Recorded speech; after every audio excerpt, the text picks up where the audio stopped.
محترم سامعین کرام، روایت میں ہے کہ ایک شخص حضرت عمر فاروق اعظم رضی اللہ تعالی عنہ کی خدمت میں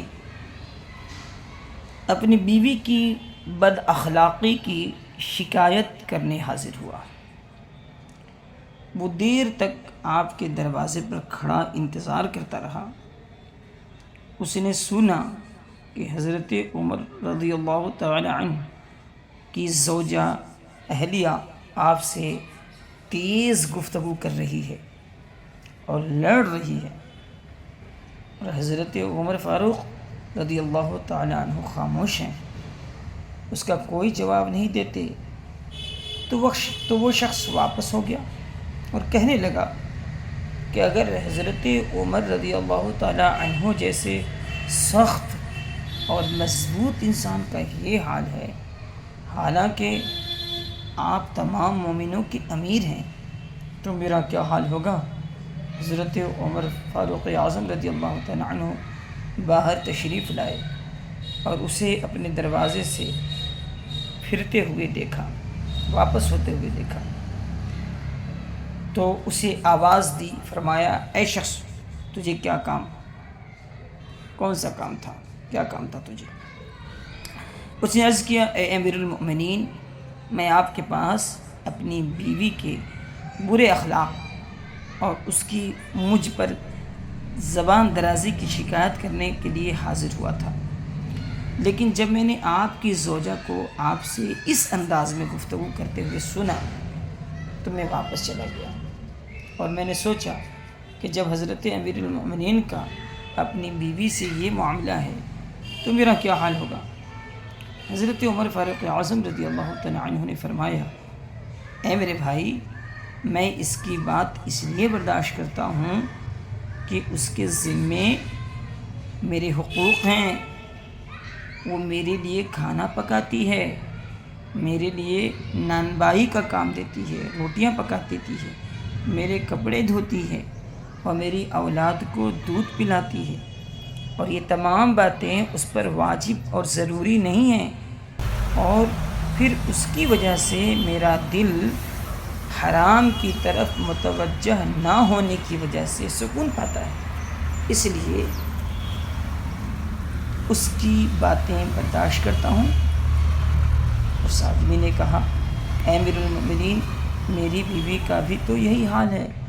حضرت عمر فاروق اعظم رضی اللہ تعالی عنہ نے فرمایا بس میرے بھائی، تو بھی اس کی باتیں برداشت کر، اور یہ تھوڑی مدت کے لیے ہی تو ہے۔ ایک اور روایت میں آیا کہ ایک شخص، بیان کیا گیا ہے کہ ایک نیک آدمی کا ایک اسلامی بھائی تھا، اور وہ بھی نیکوکار تھا، اور یہ نیکوکار آدمی ہر سال اس کی ملاقات کے لیے جایا کرتا تھا۔ چنانچہ اس کی ملاقات کے لیے آیا اور دروازہ کھٹکھٹایا،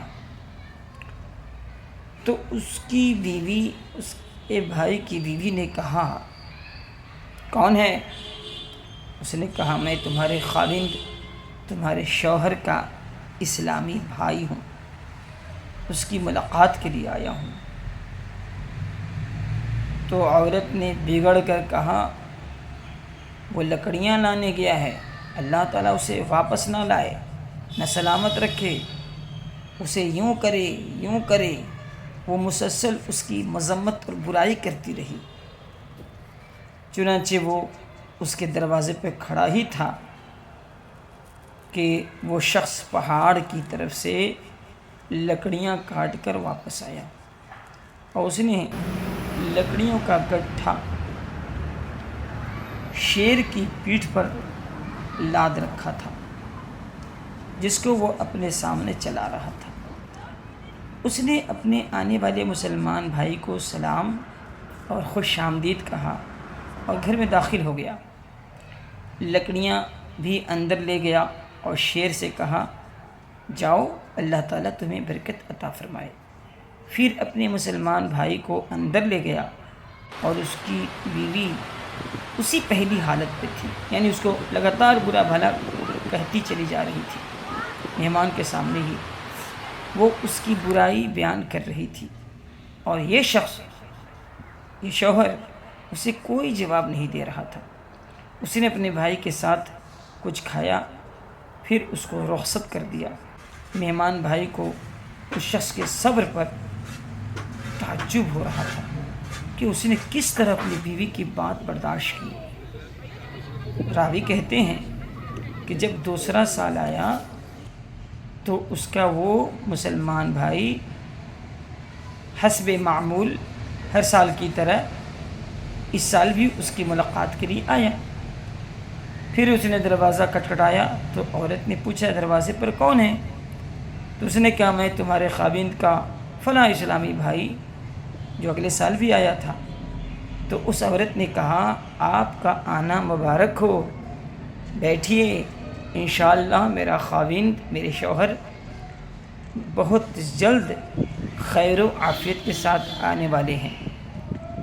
روایت کرنے والے کہتے ہیں راوی کہ اس شخص کو اس عورت کی اچھی گفتگو اور ادب پر بھی تعجب ہوا کہ اتنے میں اس کا بھائی آیا جس نے اپنی پیٹھ پر لکڑیاں اٹھا رکھی تھی۔ اس کو اس پر بھی تعجب ہوا، کیونکہ جب پہلی مرتبہ آیا تھا تو اپنی پیٹھ پر لکڑیاں نہیں لاد رکھا تھا بلکہ شیر کے پیٹھ پہ لاد رکھا تھا، اور اب جب کہ وہ آتا ہوا دکھائی دیا تو وہ اپنے ہی پیٹھ پر لکڑیاں لاد رکھا تھا۔ وہ آیا، سلام کیا اور گھر کے اندر خود بھی داخل ہوا اور مہمان کو بھی لے گیا۔ عورت نے دونوں کے لیے کھانا حاضر کیا اور وہ ان دونوں کو بڑے نرم لہجے میں بلاتی تھی۔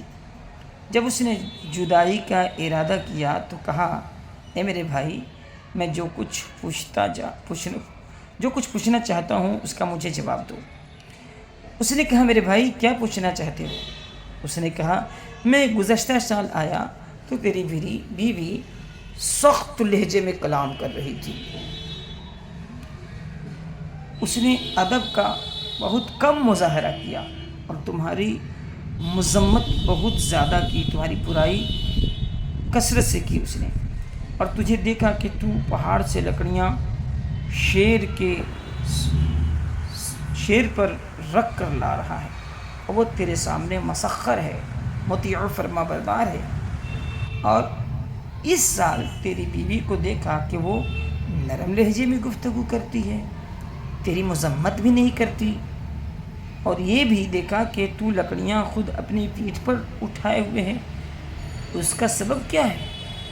اس شخص نے جواب دیا کہ اے میرے بھائی، میری وہ بیوی فوت ہو گئی، میری پہلی بیوی انتقال کر چکی ہے، میں اس کی بد اخلاقی پر صبر کرتا تھا، میں اس کے ساتھ نہایت سختی اور تکلیف کے دن گزار رہا تھا، تو اللہ تعالیٰ نے میرے لیے شیر کو مسخر کر دیا، جس کو تم نے دیکھا کہ وہ میری لکڑیاں اٹھائے ہوئے ہے، اور یہ میرے صبر اور تکلیف برداشت کرنے کی وجہ سے تھا۔ جب سے میں نے اس نیک عورت سے شادی کی ہے تو میں اس کے ساتھ آرام میں ہوں، لیکن وہ شیر مجھ سے چلا گیا اور میں اس مبارک اطاعت گزار عورت سے آرام پانے کی وجہ سے خود لکڑیاں اٹھا رہا ہوں۔ بس ہم اللہ تعالیٰ سے دعا کرتے ہیں کہ وہ اپنے پسندیدہ کام پر صبر کی توفیق عطا فرمائے، وہ بے حد جود و کرم والا ہے۔ سبحان اللہ۔ یعنی اگر انسان اپنے شریک حیات کی سختیوں پر صبر کرتا ہے تو اگر وہ اطاعت نہیں کرتی تو اللہ تعالیٰ کسی اور شے کو اس کا مطیع و فرما بردار بنا دیتا ہے۔ اللہ اکبر۔ اللہ تعالیٰ کے کرم پر ہم سب جتنا بھی ناز کرے کم ہیں۔ اللہ ہمیں بھی صبر و شکیب کی دولت مالا مال فرمائے۔ لائف میں جیتنے کے لیے چاہیے